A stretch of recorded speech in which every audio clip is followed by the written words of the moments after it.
What's up, everybody? My name is Indy. That guy way over there, that is Mr. J. Powell. And we have Michael Brown in the middle from Vicarious PR. And this is Indie Game Business. How's it going? Welcome. Welcome. Hello. I'm just sitting here admiring our new setup. I thought you were admiring my purple hair. You should dye your hair purple, Jay. I have considered on several occasions, oh yeah, look at this. It is popping up now. Yeah, I see it. Yeah, I've considered dyeing my hair at certain occasions, and then I'm like, that's a lot of effort. That might, not ever actually really happen because that would require me doing stuff. I think I'm shooting over too much here. I'm kidding. Let's see. There we go. All right. So, hey, welcome, Michael. This is Michael Brown, CEO of Vicarious Game PR. One of the most frequent things that we hear is that indie devs want to learn more about PR and marketing. And so, we called on Michael to help us get through all that sort of stuff. So, hey, man, welcome, Michael. Thank you. It's fun. How is sunny Atlanta today? It's raining. Yeah, same here. Yeah, it's nasty and cold. It feels like the old country. Oh, does it make you feel like home? So let's start. I want to hear how you actually got into this industry, and then walk us through, your career and what's led you to Vicarious. Sure. Yeah, it's a long and windy road. So first I was a gamer all my life, and I always found games to be. I always was a big believer in games have a really big power to change and help people's lives in multiple different ways. And so loved them when I was a teenager, but kind of went into realtor, selling houses, that kind of thing, which was a job.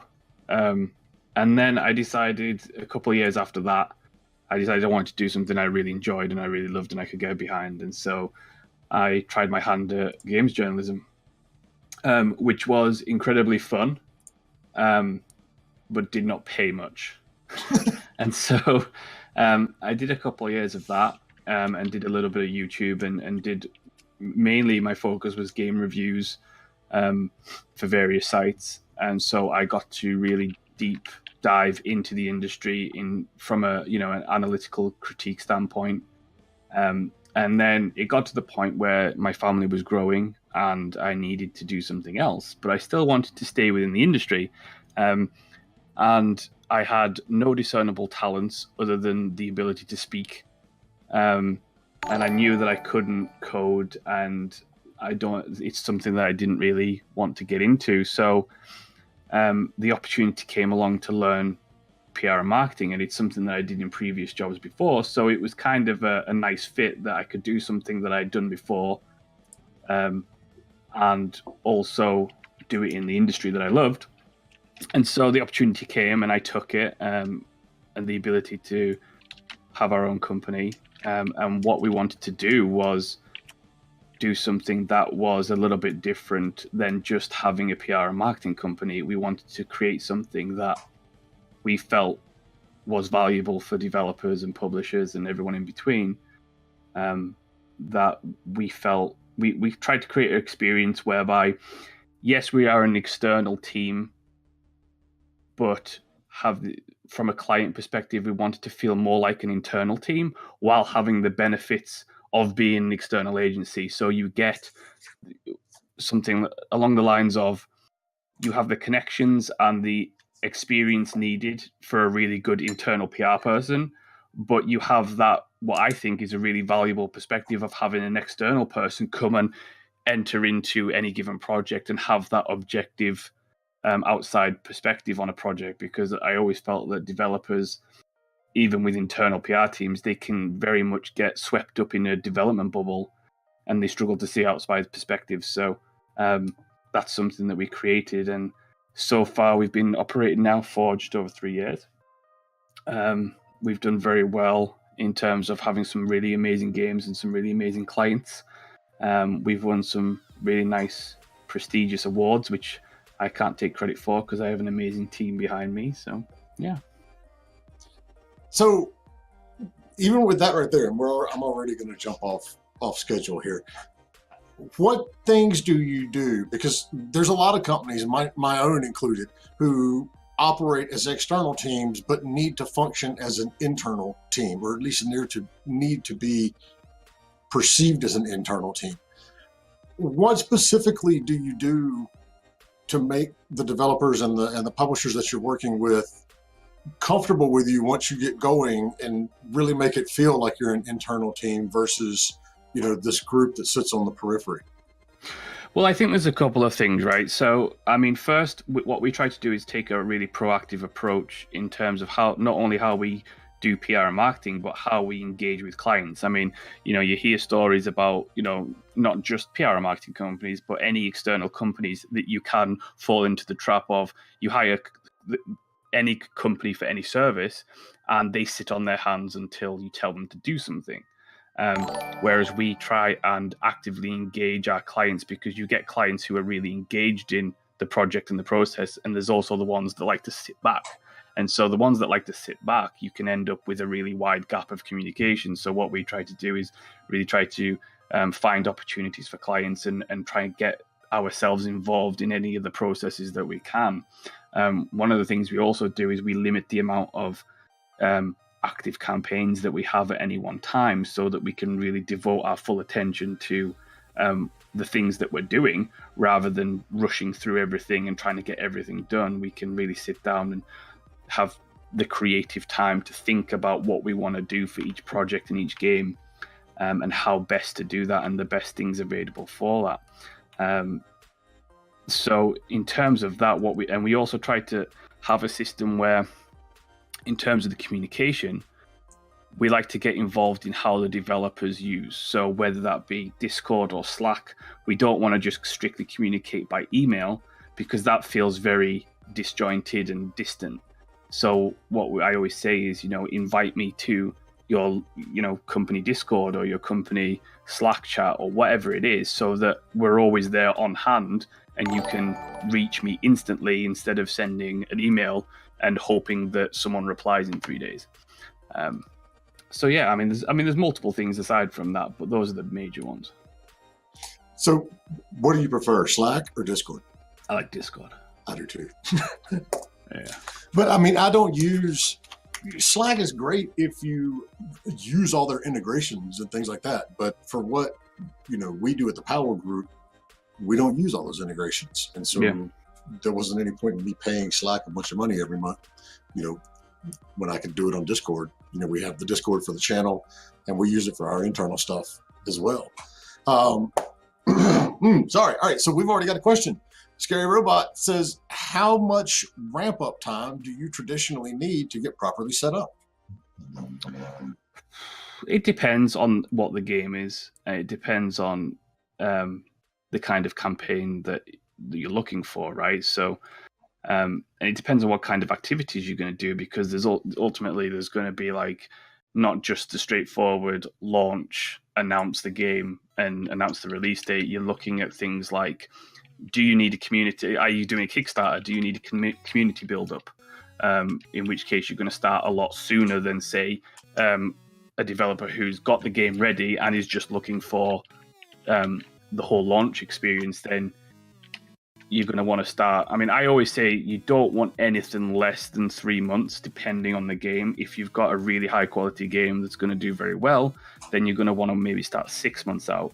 Now, every game is different. Every game has different content in it, and ultimately, every game has limited PR ammunition, as it were.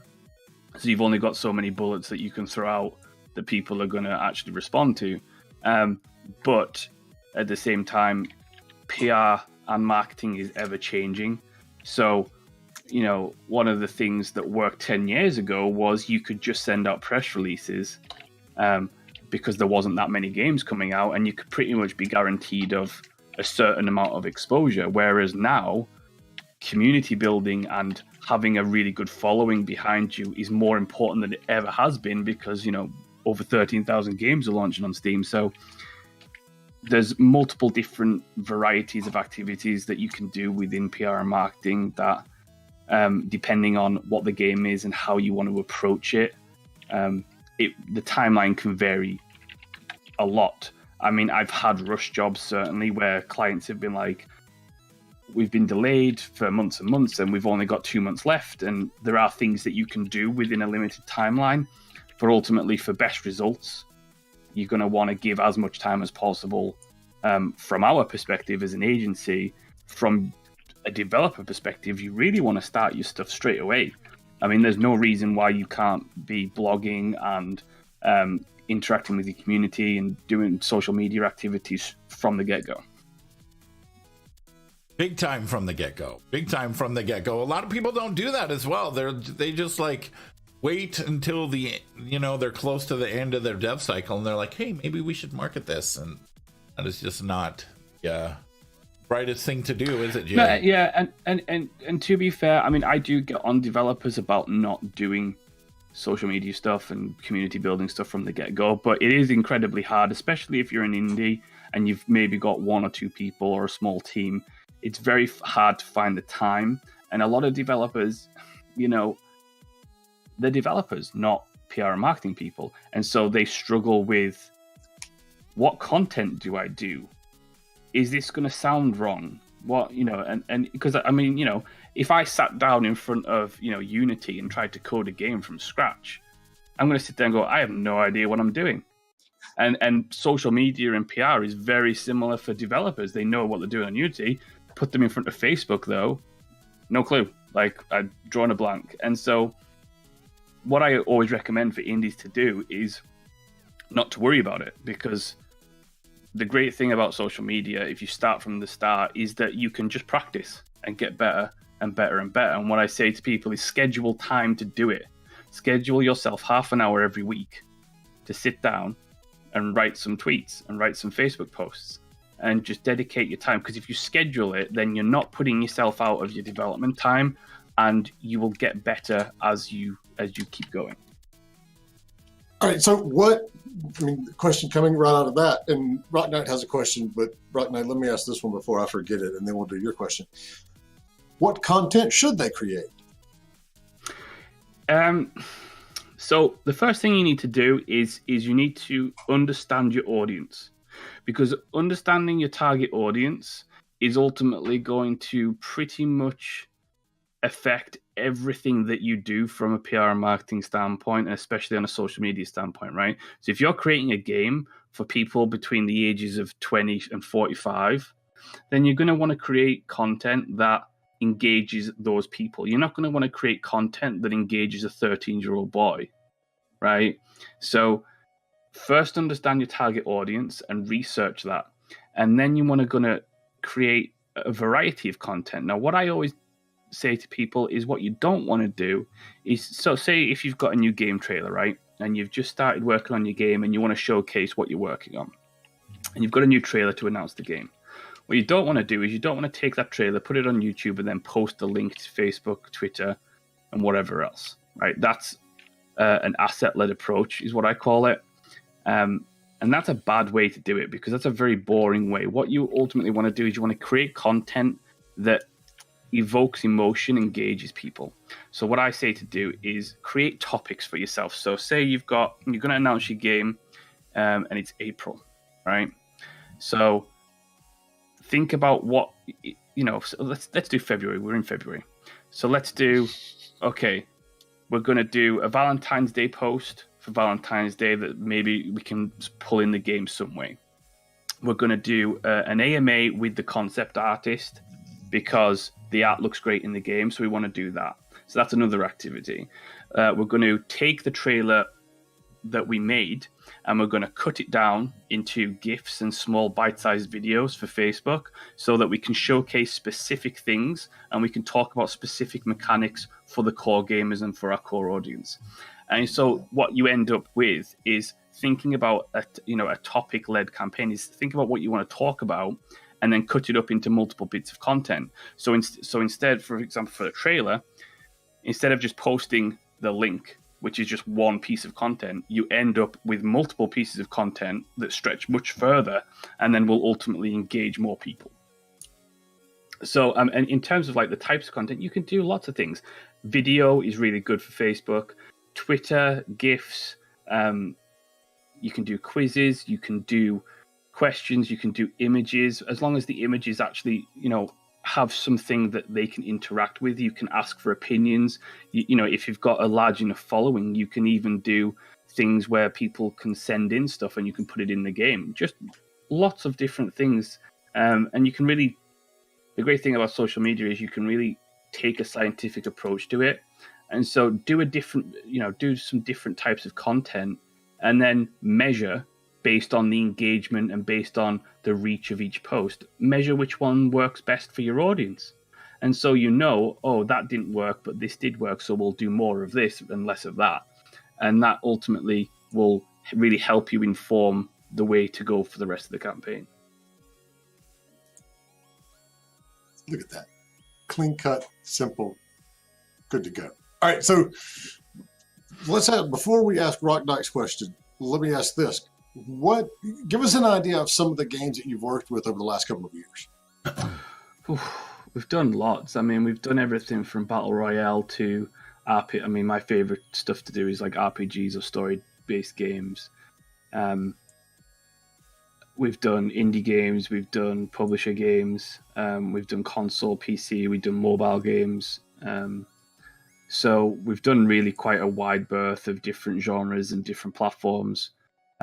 Each one we've done, with varying degrees of success depending on what the game is and its targeted goals and stuff like that. One game that I loved doing was a couple of years ago was an indie game that was a puzzle platform. It wasn't a puzzle platform; it was a top-down puzzle game that incorporated a little bit of strategy, and it was a game about. It was basically Final Destination, the top-down puzzle strategy game, and we really had to think. That was a challenge because it was tough to find out how to message it correctly without being misleading, and really trying to educate what the game was so that we didn't run into a situation where people were buying the game and then refunding it because it wasn't as described. So once we crafted that message, it was a nice game to play around with in terms of all the different types of social media content we could do, because you could hit a flower pot off a ledge of a 3-story building and it could land on someone, and you could create and it was all pixel art, so it was kind of funny. So those kind of things, we've done a really wide variety of different types of games. And so what was this is the question, what was the most difficult game you had to do PR for? The most difficult game we've had to do PR for? That's a tough one. I mean,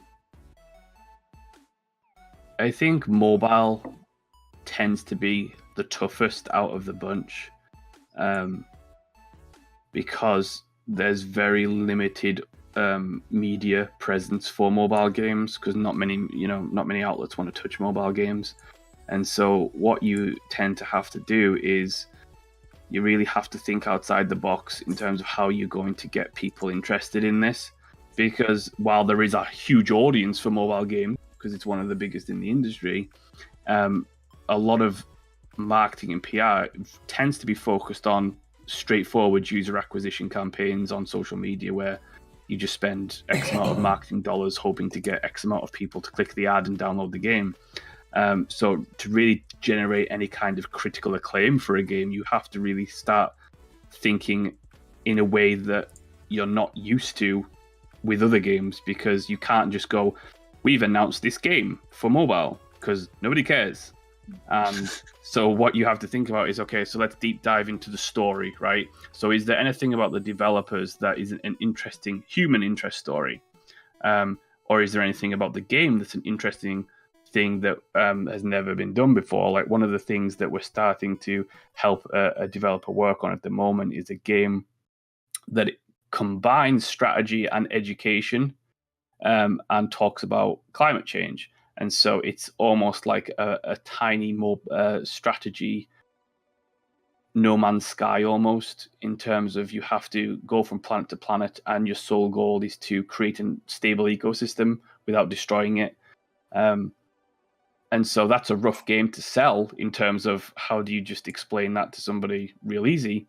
And there's not that much, media appetite for that game. So what we had to think about was, well, how can we tie this in to current events? So, climate change is a big thing right now. So maybe we can contact outlets that would not ordinarily be interested in video games at all. And we can tie that into, this is how video games are helping educate young people about the environment.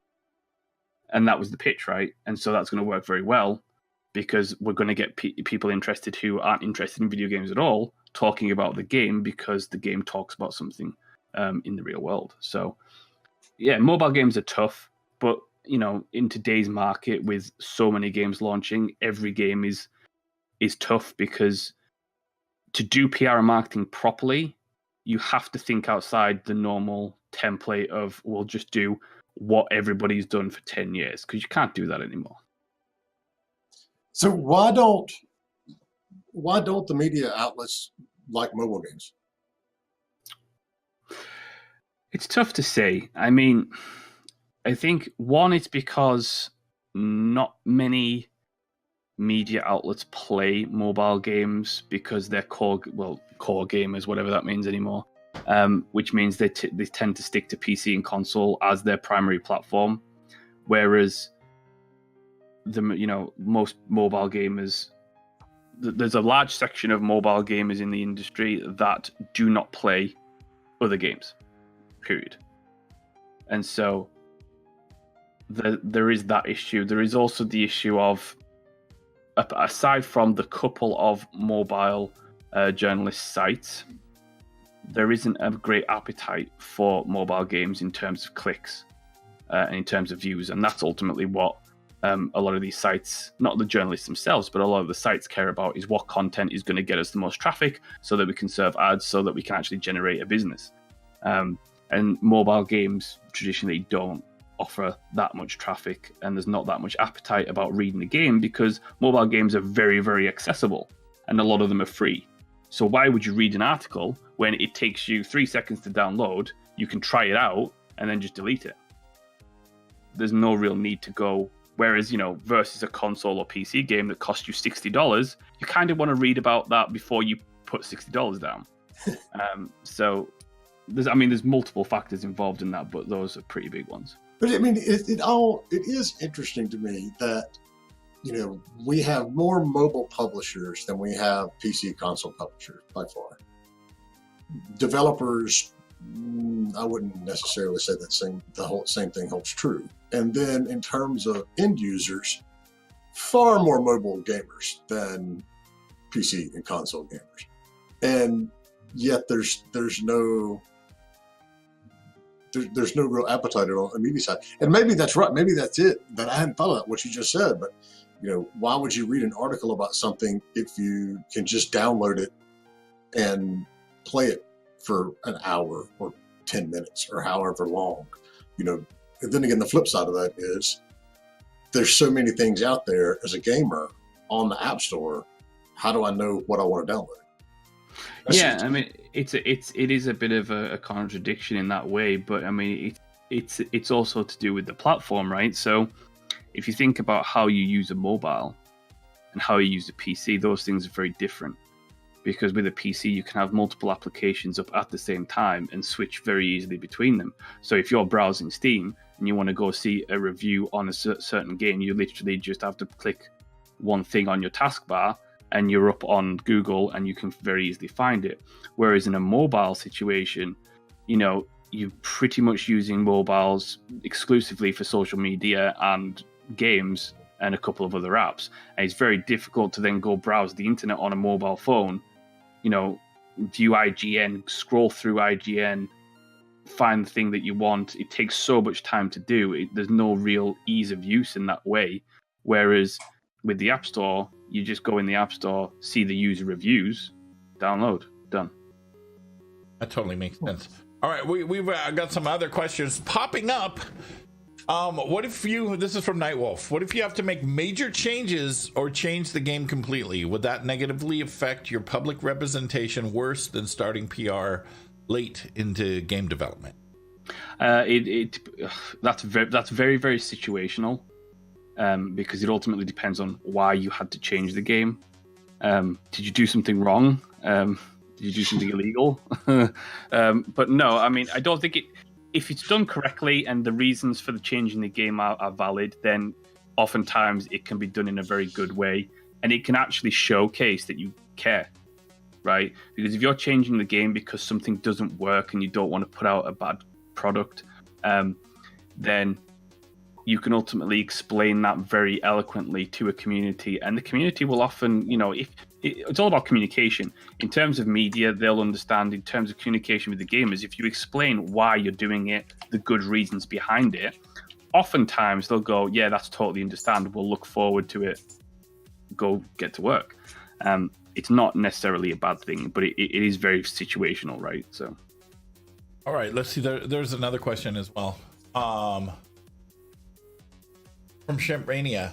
Where do I go to get my first few community members? Basically, what I have is content, but no followers to see it. Again, that can vary depending on what the game is and who your target audience is. One of the great ways to use social media is to share content around various, video game pages and, just connect with a few people. And, when people do comment, actually take the effort to engage them. One of the great ways, Discord is really, it's aside from, the invention of social media, Discord in terms of the video game industry is really quite the revolution in communication. And so if your game is a certain genre of game, then go find Discords and video game communities that play those types of games and start talking to people. Don't go in there going, hey, look at my game, okay? Because that just upsets everybody and nobody cares. But go and talk to, engage in some communities. And then when the opportunity is right, once you've established yourself in that community and you've got to know a few people, then bring up, hey, I'm making this game. Would you be interested in checking it out? And then invite them to your community and just grow it up from there. And then as you get more and more people in, and as you engage that community more, then hopefully a couple of those people will turn into really big fans and what I like to call brand ambassadors. And they'll start pushing and bringing more people in, and it kind of builds into a snowball effect of a snowball going down the mountain, in theory. So is there a good place to go online to find those Discord communities that are good, that are good for you? There's a couple of websites that have listings of Discords. So what I would probably do if I didn't know how to do it is probably go on one of those websites, look for similar games, and then join some of those Discords and join some of those similar communities and just use that as groundwork, right? There's no quick solution, right? There's no 5-minute fix. It's going to take a little bit of research and a little bit of effort, but just doing simple things like that is a good starting point. Do you have those websites handy? I do not, but I can get them for you. All right. Well, let's see. We got some other questions. What about influencers for mobile game PR? There's lots. There's lots. There's tons on YouTube. Right. It's like tons on YouTube.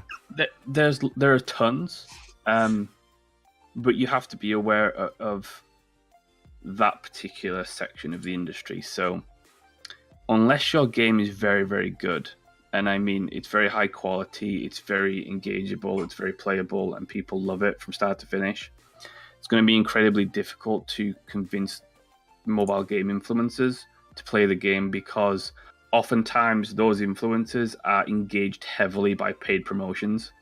And you'll all see this, no doubt, when you've watched a couple of these YouTubers. They get a lot of paid sponsorships from, Clash Royale and all the big heavy hitters. And that's not little money either. It's not little. I mean, you're talking big money. So it's certainly, worth in that respect. I would say if you're looking to do an influencer campaign of that size and you're going to target those people, you're either going to need you're going to need an influencer marketing budget to pay influencers to play it, or you're going to want money. Which is an incredible ton of money, or you're going to want to engage a PR and marketing agency or internal PR and marketing person that has existing connections to those people who they know them personally and professionally, to be able to contact them and talk to them about the game. What you want to avoid is just sending an email out of the blue saying check out my game, because those emails are not even going to get read at all. No, at all. Is there a secret sauce to an email header to get influencers and media to actually open your email? Secret sauce? I wish there was. That'd be great. If you find one, let me know. I can't. Then it wouldn't be a secret anymore. Truthfully, it just takes practice and time. There's no great secret to PR and marketing, right? It's just expertise and experience and creativity. The process that I use is that I develop 7 different email headers, and then I slowly go through them with other people and whittle it down to maybe 2 or 3. And then I try to make them as catchy as possible, try to make them, fun and engaging and something that's going to pop out among the hundreds of other emails that you send. And then what I want to do is I want to test them out.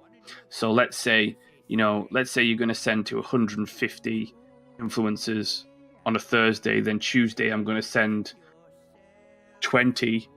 I'm going to send one email with one email header to 10, and the second email with the second email header to another 10, and then see which one gets the best open rate, and then I'll use the best open rate for the rest.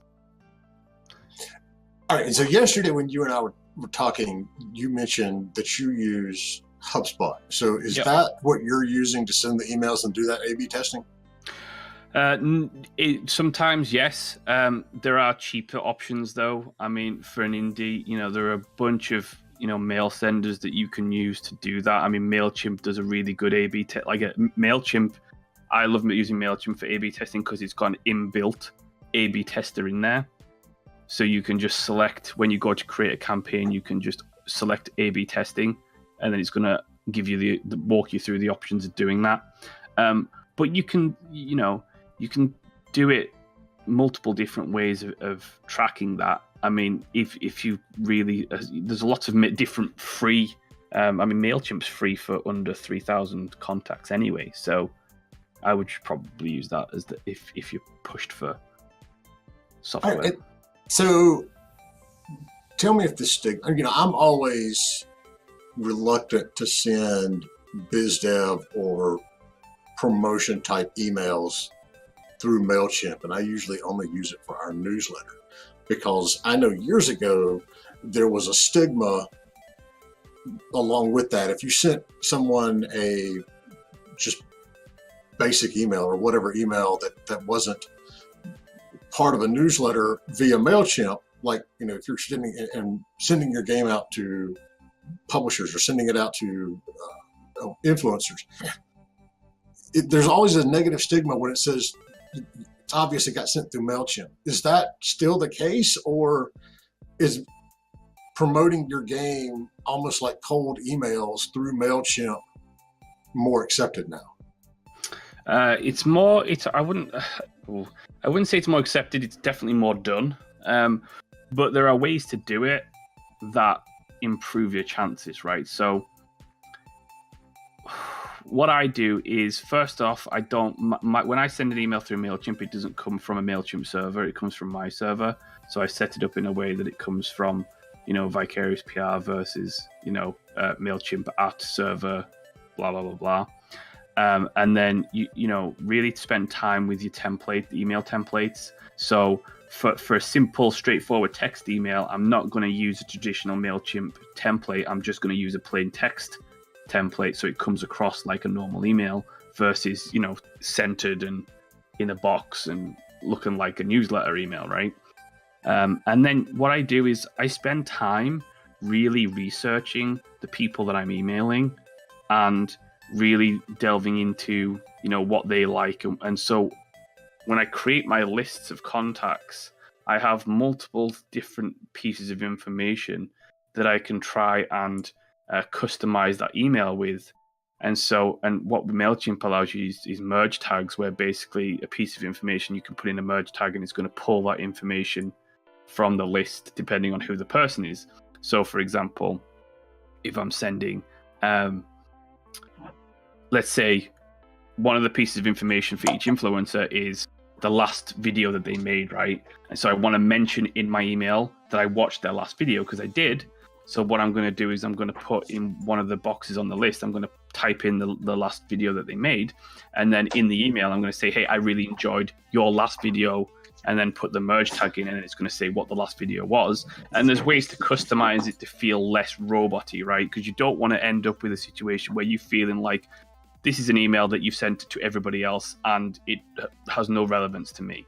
So the more that you can personalize that email, the better success that you're going to have. And so, I really put a lot of time, and it does take a lot of time and a lot of effort to really customize and personalize it, because you're going to have to research every single contact. But that time pays off in the long run, because, when I was a journalist, I appreciated when someone had actually read my material and made a comment. So that's not always the case, right, with influencers, but the more you can personalize that email and make it less like a template, the better. It's also like you can send out 50 emails, you know what I mean, that are just copy and paste and maybe get one response. And sure, you can send out those 50 emails like that, or you can spend a whole day or a few hours and send out 5 emails and more than likely get 3 to 4 responses. And it just makes way more sense. Even in other stuff that I do, it's like if I take the time and write a completely personal email with maybe just a little bit of copy and paste of pertinent information, I get way better responses than if just sending out a blanket, here you go, blam, to everybody. For sure. And it's situational. It ultimately depends on what you're trying to get them to do, what you're trying to tell them. But the more personalized and researched your email can be, the better. And when it comes to large campaign outreaches, for example, when it comes to you want people to review your game, that's going to take a lot of time. It's a lot of time. It's a lot of effort, and there's a lot of work involved. But it ultimately, the more that you put in, the more that you get out, and that's a rule for everything. So, and it's better to get a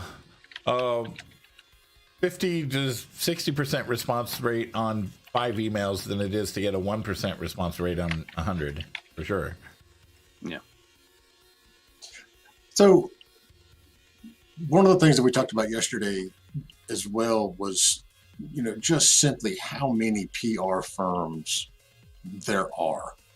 How do you know which ones are worth working with and which ones don't just suck? Yeah, first glance, it's tough to tell that, right? One of the things that you have to do is just hold interviews like you would if you were holding a job, right? Because ultimately, you want to, there's multiple different PR companies. They all do different things. They all have different approaches. They all have different people. They all have different backgrounds. And so you really want to interview the people that you want to hire, because ultimately it's a lot of money and it's a lot of faith that you're putting in them. So one of the telltale signs is that if they're not invested in your game, probably don't want to go with them, because the best work I find is done when I'm passionate about one of the projects. And so what we as a company try to do is we try to very carefully select who our clients are and who the games are, so that we can get behind them 100% in, you know, everything that we do, so that, you know, we treat their games like they're ours. So, you know, things like, does the person want to play your game? That's usually a big giveaway, right? So if you contact a PR company and they just send you a pricing list, that's probably a no-go. Because you need someone who's going to be with you 100% of the way. And it's really important to spend the time interviewing the people, talking to them, getting a sense of who they are, what they're about. You want to look for a company that's hungry and wants to work and wants to, you know, care about you. Because, I mean, one of the things that I really prize our company on is that we don't just care about the one project, right? We care about our clients and their businesses, and we want to help them develop those businesses and get a bigger brand profile and be more successful, because I'm not interested in one-offs. I'm looking for people who come back time and time again and to have long-term relationships with, so that we can grow in success together. So if, you know, you contact a company and they just say, oh yeah, it's this amount of money and that's that, then you don't want to go there. And it sounds very basic, but that's true. I mean, you're going to get much more passion out of that partner if they like your game and they enjoy playing it themselves. Not only can they speak more intelligently about it, but they're going to do a better job for you because they're actually, you know, emotionally invested in the game, not just financially invested in it. Yeah, I mean, and there's multiple other things, right? So you want to, look at, always ask for a proposal, right? So always ask things like, can you send me a proposal of, and they're not going to tell you everything that they're going to do because that would be silly, but you want to get a sense of where they're going, what they're thinking of doing, right? Because if they send you a proposal that just says, hey, we're going to launch this, what does that mean? Right? That doesn't mean anything. And you know, one of the things that we like to do as a company is that we try to set very clear, measurable goals for our campaigns so that you can see we did our job or not, right? Because what I don't want to end up in a situation is where I'm just sending you a spreadsheet of links to articles, because that does you no favors. That offers you no insight into how successful the campaign was, what the audience reach of the campaign was, how many people saw those articles, what are those articles worth, what is the content within those articles, are those articles positive or negative? Like, there's so much information that needs to be analyzed and pulled out of the coverage that you receive. And so, you know, look for things like that. What activities are they going to do? What reporting are they going to do? What's the communication like? How, you know, are they genuinely excited when they talk to you, or are they kind of thinking about other things? Because, you know, there's companies like mine who limit our clients and our campaigns so that, you know, you're going to be getting 110% effort every single time. Or there's companies who just take as many on as possible. And so where are you going to be on that order, right? Because they have a lot of clients. And I imagine there's some clients who pay a lot more money than you do. So where are you going to be on that pecking order? Who's going to be looking after your account, right? Because in my company, what we do is we're all hands-on. We don't hire interns or anything like that. So we're all engaged. And so when you speak to me at a consult, you're going to be speaking to me the day after as well. And you're not going to be shipped off to, you know, some guy it's his first week on the desk. So you want to be sure who's actually working on your account, because in my opinion, when you come with a PR company, you're paying for my experience and my contacts, not some interns.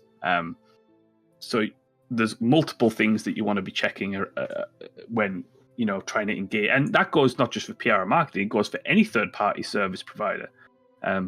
You know, make sure that you are happy with who they are and what they're offering, rather than just thinking about, you know, and be wary of, I would say this, yes, your game can be very successful, but be wary of people who promise too much.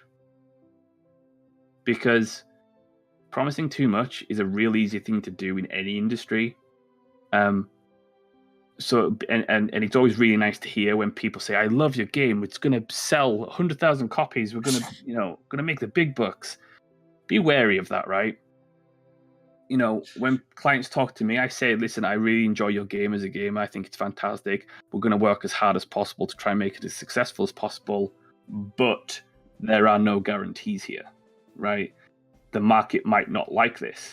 The market might turn around and it just might not happen, because sometimes you have some great games that just don't work commercially. So be wary when people promise you the world. It's good to set goals that are hard to achieve, because you have to work hard to achieve them, but let's not try and be the next Fortnite, okay? Along with that, I mean, you brought up a very good point of, if you're working with one of these bigger groups, you're not the only one paying them money, and there's probably some people paying them a lot more money. One of the things that I always caution folks about, and this goes for PR, for biz dev, for any sort of outside consultant firm, whatever, they'll come to me and say, "Well, do you do stuff on RevShare?" And we don't do things on RevShare. Everything that we do at the Powell Group is retainer or project fee based. But you have to be careful when you're working with somebody on a RevShare or a commission basis, because what do you think is going to happen to your priority list when another client comes in who's actually paying them $5-10 grand a month? Right. You're going to get bumped off of that list pretty quickly. Yeah, I mean, rev shares are a free thing. So I have certainly done rev shares in the past for certain clients. It's not something that I offer everybody. It's only for really projects that I think, for people who are in real struggle. And one of the benefits of owning a business, right, is I can, if I want to be charitable, I can be charitable in that way. But we set very specific limitations on rev share, and it's something that we don't do without a deposit as well.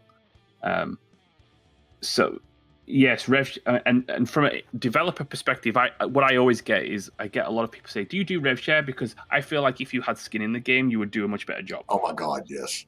And I always get that, right? And let me tell you, that is in no way true. No. Do you know what it just guarantees? It just guarantees I can, not me personally, but in a hypothetical situation, it guarantees that PR and marketing person can sit on their ass for 6 months and then just take your money. That's all it guarantees. Literally, right? So having skin in the game in that way is not always a motivator. What motivates us as a company is our reputation, right? So we want a stellar reputation in both developers and media, and we want to try and help people and help the industry and move forward and have real passion behind everything that we do. But that isn't for everybody. That isn't everybody in the industry, right? So I understand that thought process of rev share means that you're going to work harder, but in reality, that is just not true. I mean, you can offer rev share, and that's not just for PR and marketing. That's true for developers, right? Like, I could be a coder that you hire to do a little bit of work for a rev share, and I could pretty much do nothing under a contract, and just do the bare minimum, and then I'm entitled to revenue share. So be careful with that thought process, because it doesn't often work out like you think it works out. I had a company come to us recently, and very well-funded company. I mean, they're not a developer, they're not a publisher. They are not short on revenue. And the CEO said, "Well, I don't like it when people say that they don't want to work on rev share or commission, because it tells me that they're not that engaged." And I said, "Well, I don't like it when people ask me to work for free," which is basically, what you're asking us to do. It's the same amount of work, whether it's, if you're doing it right, it's the same amount of work, whether it's PR or biz dev or whatever, that you're going to be spending on a paid deal versus a rev share deal. And I'm with you. You know, there are, you know, situations where we've sat down and done rev share deals as well. And I spent the first 8 years of my career as an agent, and that's all we did was, you know, commissions and rev shares. But, you know, it's not a situation that people think is so lovely when it's like, oh, well, you're going to do a whole lot of work when, you know, you get a piece of it too. It's like, yeah, well, I'm going to do a whole lot of work for those companies that are paying me every month as well. So, anyway, yeah, derailed there. So let's look at the market in general, because this is one of the things that you brought up. What does the market out there look like right now for indie games and for getting your word out? It's rough. I mean, it's hard, grueling work. You know, more games are launching than any other time in our industry. Every year on year, massive increases. I mean, this last year was 13,000 games on Steam alone. The year before was 8,000, something like that. So, I mean, we're jumping thousands of games every single year. And that means on a daily basis, we're having, you know, average, you know, in terms of averages, average games launching per day. We're running into very high numbers per day. So in terms of exposure, it's never been more harder to get exposure, especially if you're developing on PC. Because, you know, if you don't get a good enough traffic and traction on launch, you can pretty much guarantee that within 30 minutes your game is pretty much buried on Steam. That's it. I mean, there are ways to get around that and claw back from that, but it's very, very difficult. And so what concerns me as a trend, especially with indies, is thinking that, oh, I can leave this till last minute. I can leave the PR and marketing till a month away or a couple of weeks away. I can do it myself. You know, DIY PR and marketing now is, you know, not saying, you know, there are obviously outliers, but do you really have the time to do what I do full time as a full-time job? Because development is full-time. So where are you also going to do a second full-time job?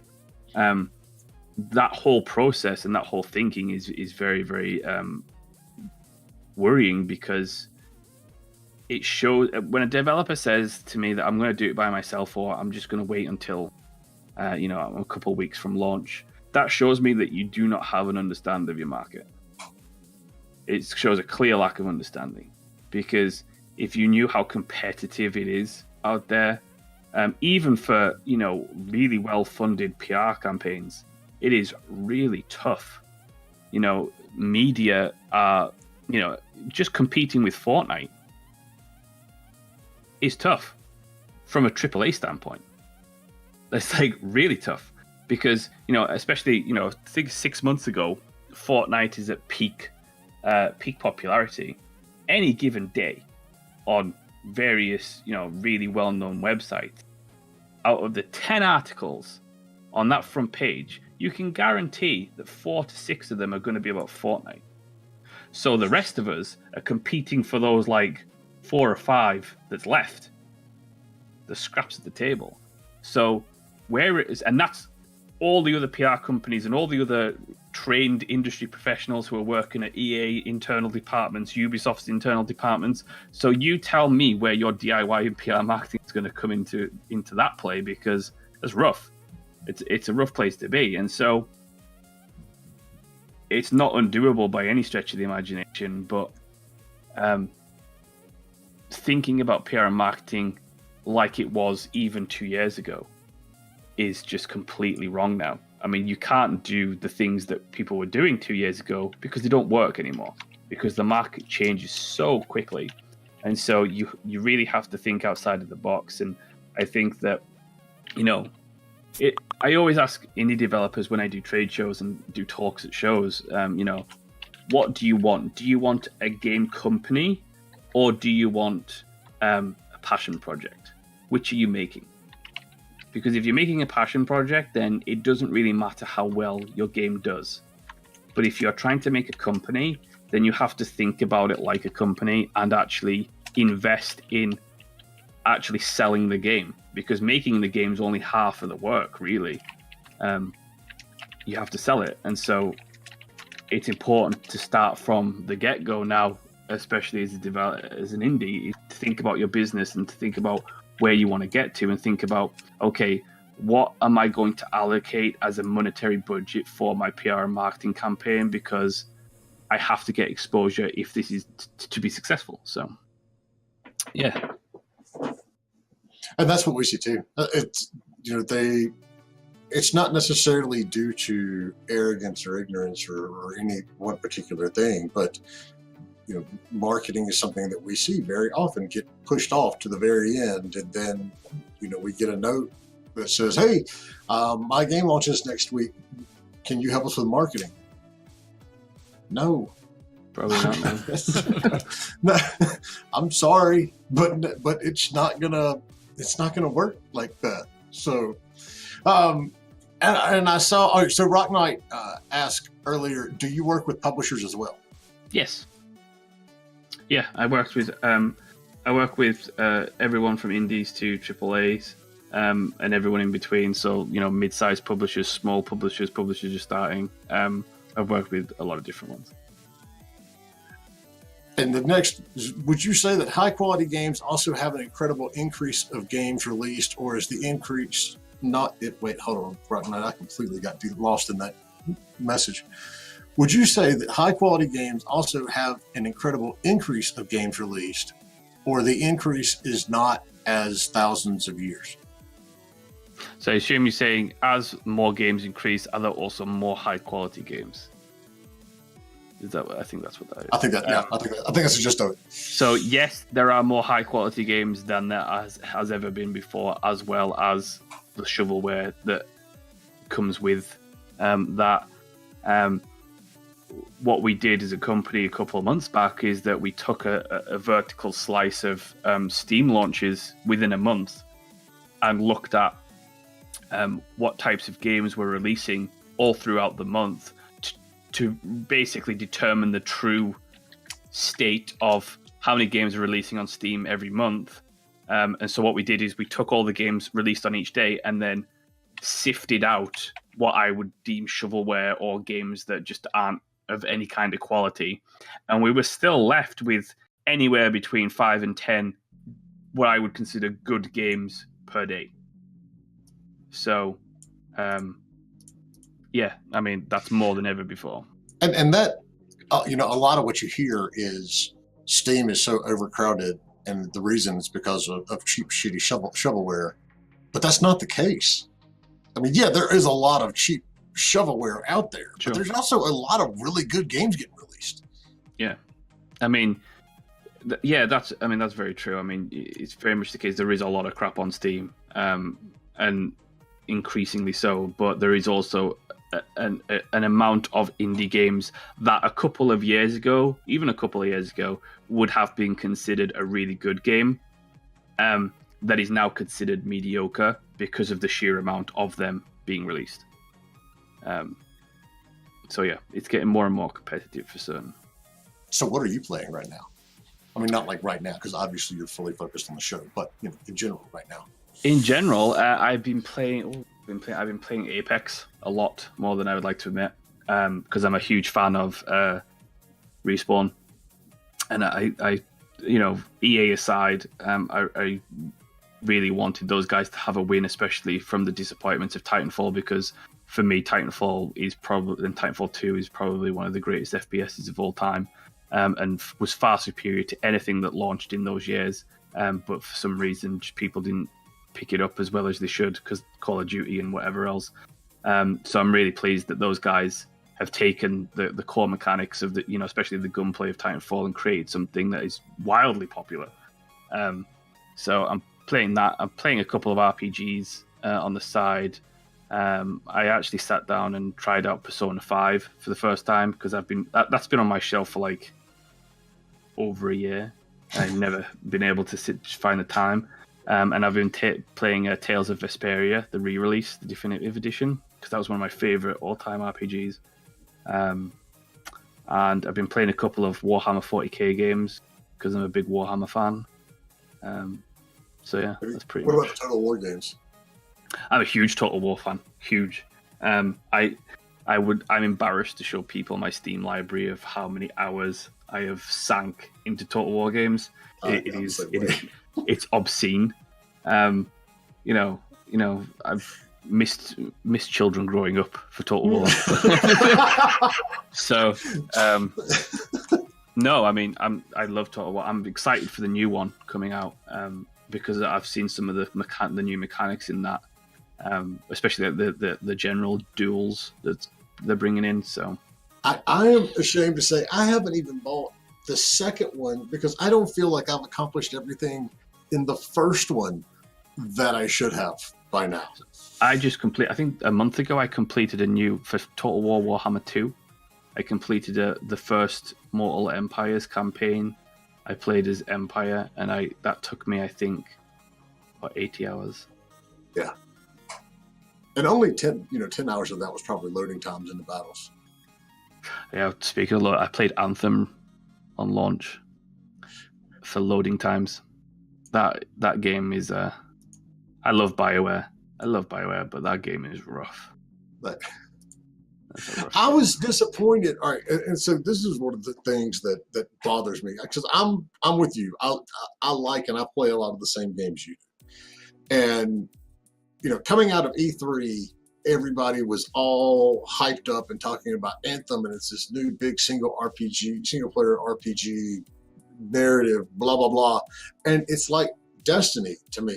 There's not much story. They just want me to go to these areas and grind out for gear again. That to me is not what I was thinking. I'm super looking forward to Dragon Age, the next Dragon Age and Mass Effects that they bring out. I think people were too hard on Mass Effect Andromeda. I mean, there were clear distinctive problems with the game, but I think overall, as the overall package, it was actually quite a well done game. For Anthem, though, Anthem I feel like is one of those games that is a very much a spreadsheet game. Like someone sat down and made a list of all the things that they would like in their next game and then made that game without considering how each specific mechanic and each specific different gameplay aspect fitted together.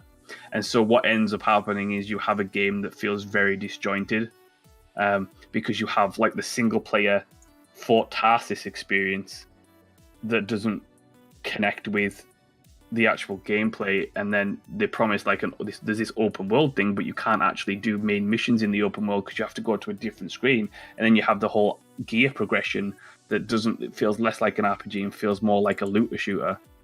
Yeah. And then you have an added on player hub that offers no real kind of interactivity with any other player, and so it feels like very different aspects of different games pulled together into something that doesn't work well together at all, and what you end up with is a disjointed mess. All right, so I love doing this, and I wish I had like all day to sit here and do this, but I can't. We're already past our 1 o'clock point, but let's talk about the reality of the situation. The reality is a lot of devs, a lot of indie devs in particular out there don't have the money to put into marketing and PR. What can those developers do to help support their game and get the word out there if going to an agency just simply isn't an option? Yeah, I mean, ultimately that is a reality, and there's no easy fix for that. If you can scrounge up, it's a tough one. So to do DIY PR and marketing, ultimately it requires research and a lot of time and effort to do it properly, right? Because it's not something that you can do half-assed, because doing it half-assed will have unforeseen negative consequences that may affect you later down the line. So if you do it, for example, half-assed, and you contact a bunch of journalists and you don't, you're not correct with them, or you do it you're not professional enough with it, and you do it too personal because it's your personal project, and you say something wrong or you insult somebody, that can have lasting consequences to you and your company that will never go away.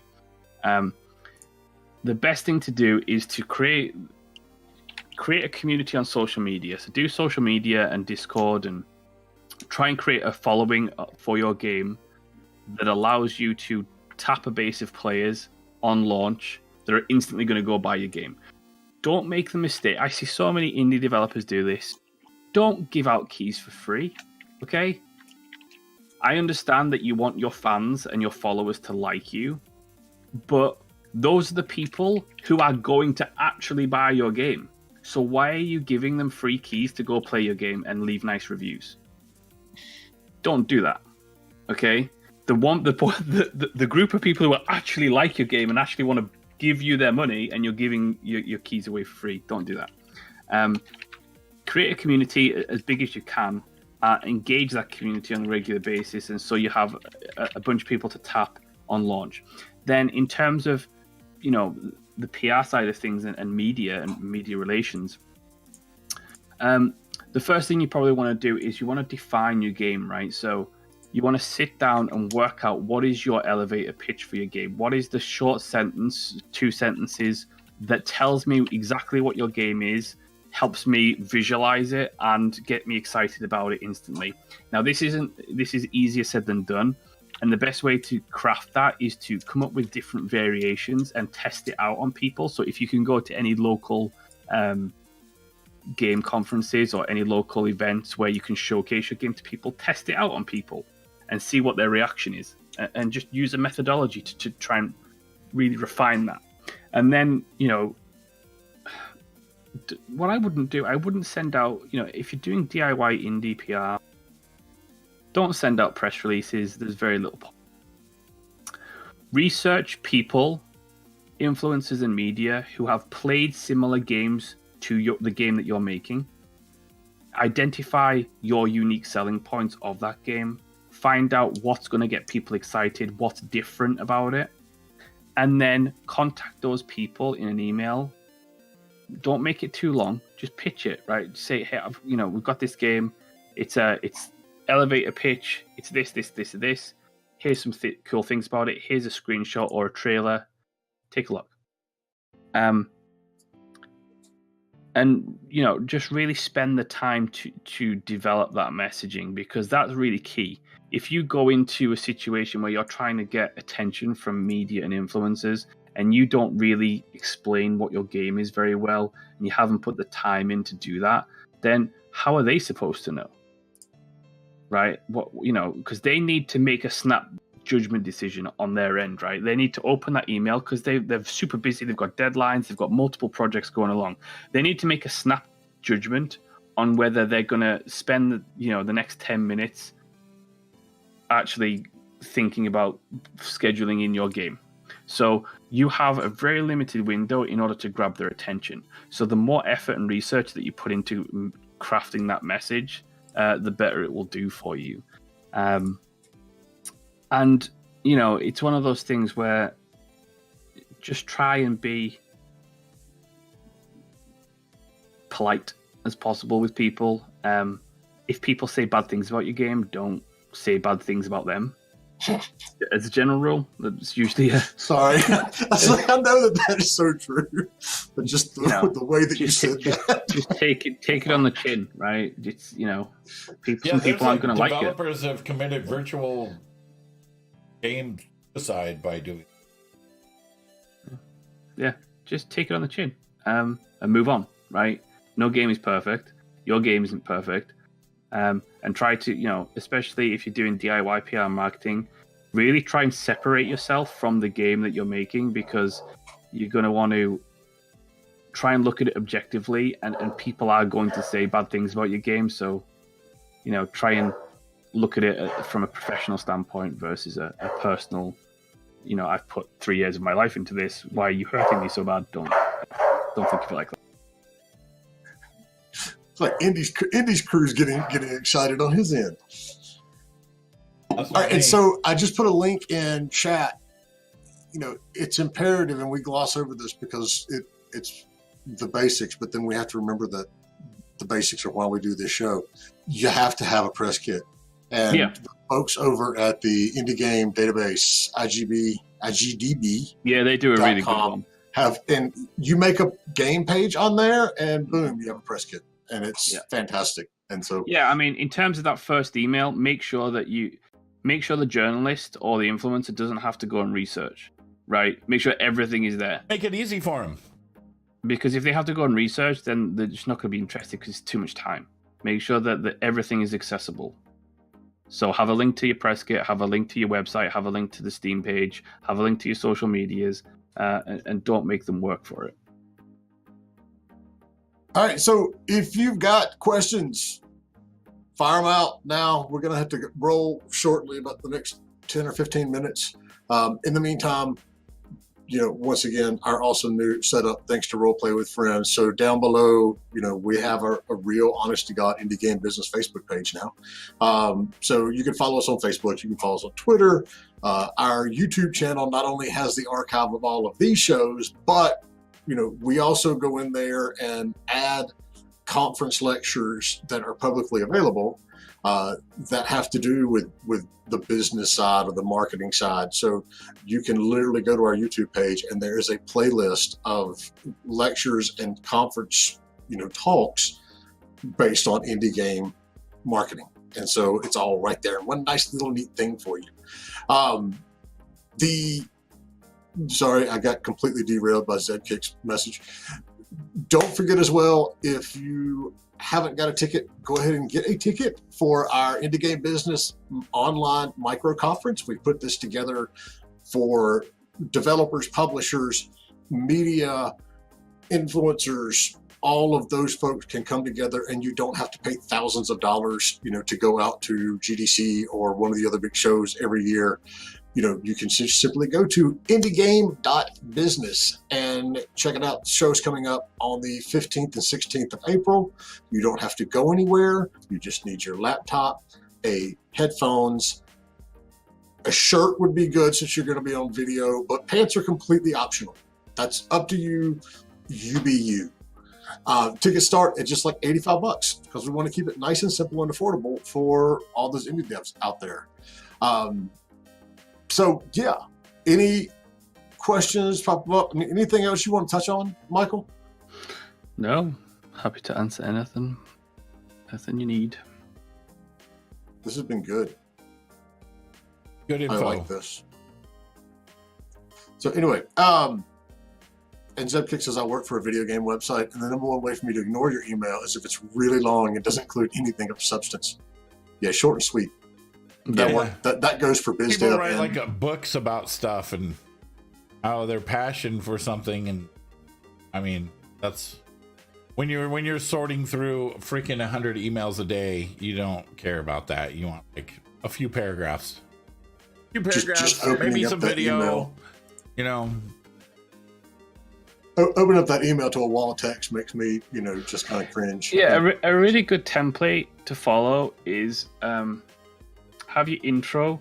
And so your intro is a really good way of saying, hey, I love your work on this, blah, blah, blah.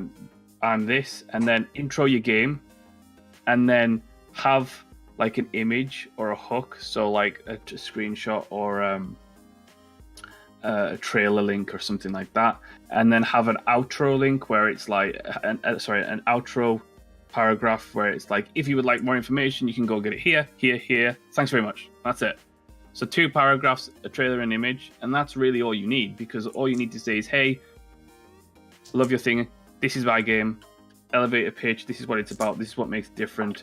If you want information, email me back or go here. And that's all you need. You don't pretty need much that way for that. content creators too, because I get a lot of emails or messages asking me to will you play my game? And it's just this big long story, which honestly I don't read the whole story a lot of times. But if it's short, I'll read it, and if it's short and interesting, I'll even read it. I'll even read it better. I don't know what she's seen outside, but she's obviously after something. My buddy Larry Cooperman mentioned, and I think this is going around the internet, a good template for an intro email is from The Princess Bride. My name is Inigo Montoya. You killed my father. prepared to die. This is who I am. This is why it's relevant. This is the action item. Yeah. It's pretty simple right there. Yeah, there's a really cool there's a marketing model called the ADA model, and you can just Google it. And the ADA model is a really good way to follow it, right? So it's you just follow that straight down, and you'll be able to craft a straightforward email template that Ader, like Ader, the company, ADER. ADIA, and that's a really good way of keeping everything within scope, so you don't waffle on about your life story. Because if they want to hear your life story, they'll ask you afterwards.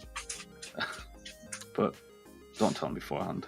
Think about it. You meet in the street, right? You're not going to shake someone's hand and then go straight into what you've been doing for 20 years. Like, that's like a thing in the South. We'll say, "Hey, how are you doing?" We don't really want to know. We don't care. It's just a greeting. It's like, don't start into a 5-10 minute dissertation on how you've really been. I was just kind of saying, hey. So, all right. Thank you, Michael. Thank you, Michael. I appreciate it, man. It's always, you are welcome anytime. You can find Michael on, do you guys have your own Discord server or? No, I don't. Okay, well, you can find him on ours. There's the list right there. He'll be around. If you've got questions, send them to us, send them to Michael.